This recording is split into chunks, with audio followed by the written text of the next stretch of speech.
अस्सलाम वालेकुम। मोहम्मद कदीर इरफानी ऑटो लाहौर से। ये गाड़ी मेरे पास लेके हैं, कारपेटर खोला है, फ्यूल बहुत ज़्यादा खर्च कर रही है। 2 कारपेटर है, ये बलालगंज से लाए हैं।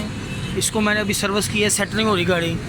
ये वाला पहला कारपेटर है, ये कारपेटर दोनों कारपेटर है ये किए सेट। इसके प्लग दिखा दे जल्दी ना, ये प्लग देखिए, इसके प्लगों की हालत देखें यार। दूसरा तीसरा भी निकाल।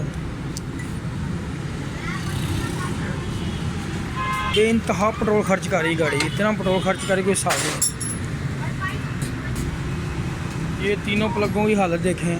कारपेटर बलालगंज से लेके आए, फिर भी गाड़ी ठीक नहीं हुई। वो अभी इसको ठीक करके देंगे इंशाल्लाह। टैबलेट देखें, टैबलेट भी फुल बंद है, गेज अंदर नहीं जा रही है। देखें ये भी बंद है। ये मुकम्मल करता हूँ, टैबलेट भी सही। ये देखें, ये टैबलेट भी टाइट है सारे। ये गाड़ी स्टार्ट है बिल्कुल ज़बरदस्त सोन। हाँ जी, आप बताएं सर जी। जनाब मैं बड़ा खुश हूँ इनसे। इन्होंने बहुत ज़बरदस्त गाड़ी की मतलब काम किया है।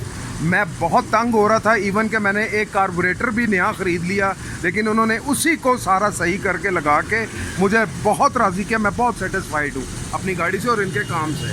लो जी, इंशाल्लाह अल्लाह ताला खुश रखे। ओके, अल्लाह हाफ़िज़, मेहरबानी।